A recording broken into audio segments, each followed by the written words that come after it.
지금까지 살아오면서 누군가를 도왔던 적이 많았습니까? 아니면 누군가로부터 도움을 받았던 적이 많았던 것 같습니까? 사람에 따라 다르겠지요. 어떤 분은 주먹 불끈 쥐고 아무리 힘들어도 남에게 신세지지 않으려 부단히 노력했던 분들도 있을 것입니다. 훌륭한 일입니다. 그렇게 살아오시느라 참 수고하셨습니다. 그러나 한번 곰곰이 생각해 보십시오. 과연 우리 인생이 누군가에게 도움받지 않고 살 수 있을까요? 물론 누군가를 도왔던 적도 있겠지만 우리는 이루 헤아릴 수 없는 많은 이들의 돌봄과 애정으로 여기까지 올 수 있었습니다. 하나님은 인간이 누군가의 도움 없이는 살 수 없는 연약한 존재로 만들었습니다. 이 관점에서 오늘 본문을 보십시오. 오늘 본문의 주요한 내용은 다윗과 함께했던 37명의 용사들의 이름이 열거됩니다. 또 그들이 어떻게 다윗에게 충성을 다했는지도 보여줍니다. 그들이 얼마나 충성심이 높았는지 알려주는 에피소드가 본문 15절에서 17절에 나옵니다.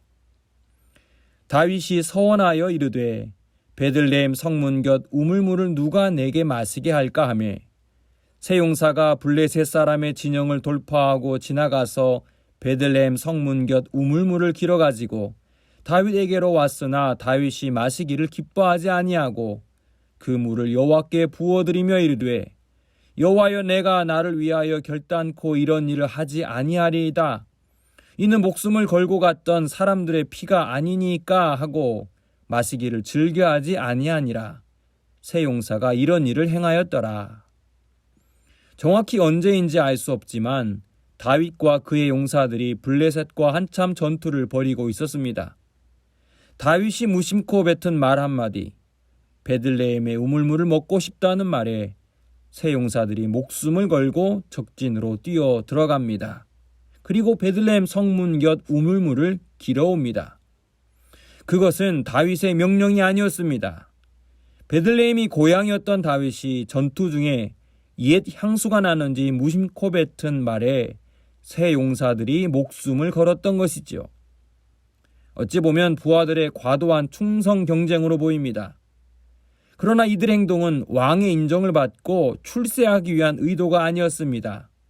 이 사건이 역대상 11장에도 한 번 더 언급되는데 다윗을 따르는 용사들이 얼마나 그에게 충성을 다했는지 보여주는 대표적인 이야기입니다. 다윗의 말 한마디를 결코 소홀히 여기지 않는 부하들의 충직한 모습입니다. 여러분, 그들의 이런 충성이 어떻게 생겼을까요? 이어지는 이야기에서 우리는 그 답을 찾을 수 있습니다.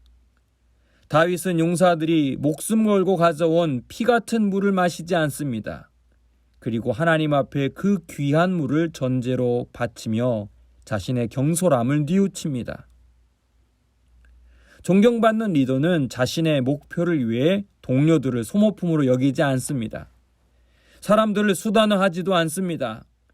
참 리더는 동일한 목표를 위해 서로 돕고 협력하는 동역자 관계로 생각합니다. 물론 다윗이 항상 그렇게 하지는 못했습니다. 대표적으로 밧세바 사건이지요. 다윗은 전쟁터에서 목숨 걸고 싸우는 우리아의 아내 밧세바를 범했습니다. 사무엘서의 저자는 그의 죄를 그냥 덮으려 하지 않았습니다. 오늘 본문 39절을 보십시오. 다윗과 함께한 충성스러운 용사 37명 중에 마지막으로 소개된 사람이 누구입니까? 우리아입니다. 성경은 다윗의 죄를 애써 감추지 않았습니다. 오히려 그의 이름을 가장 마지막에 언급함으로써 그의 억울한 죽음을 기억하고 그의 명예를 높여줍니다. 사무엘서의 주인공을 누구냐라고 묻는다면 당연히 다윗이겠지요. 가장 많이 나오고 대부분의 내용이 그를 중심으로 돌아갑니다. 하지만 사무엘하 마지막 부분에 하나님은 다윗과 함께한 용사들의 이름들을 하나씩 열거합니다. 그리고 그들의 충직한 행동들을 기억하도록 합니다. 이것은 분명한 의도를 가집니다. 이스라엘이 다윗 한 사람의 나라가 아니라는 것이지요.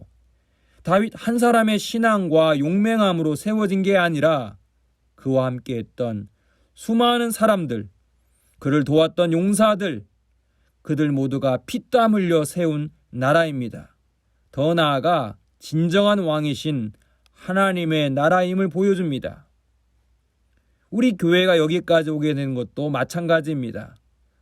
눈에 보이는 몇몇 핵심적인 인물들의 희생과 헌신이 전부가 아닙니다. 주일 예배 1시간을 위해, 한 번의 주일 공동 식사를 위해 보이지 않는 곳에서 수고하는 수많은 손길들이 있습니다.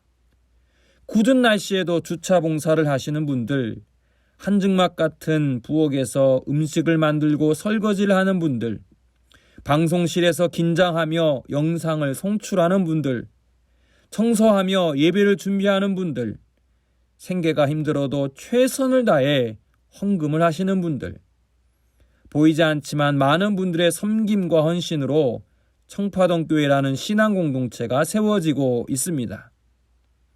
사람들은 그런 분들의 수고를 다 기억하지 못할 수도 있습니다. 하지만 하나님은 오늘 성경처럼 그 이름을 다 기억하며 또 어떤 일을 했는지 다 알고 계십니다. 우리는 누군가의 도움이 없이는 결코 살아갈 수 없습니다. 서로를 귀히 여기고 아껴 주십시오. 잘못한 일이 있어도 너그러운 마음으로 용서해 주시길 바랍니다. 또한 잘한 게 있으면 미루지 마시고 아낌없이 칭찬해 주십시오. 하나님을 사랑하는 자, 곧 그의 뜻대로 부르심을 입은 자들에게는 모든 것이 협력하여 선을 이루느니라. 아멘. 기도하겠습니다.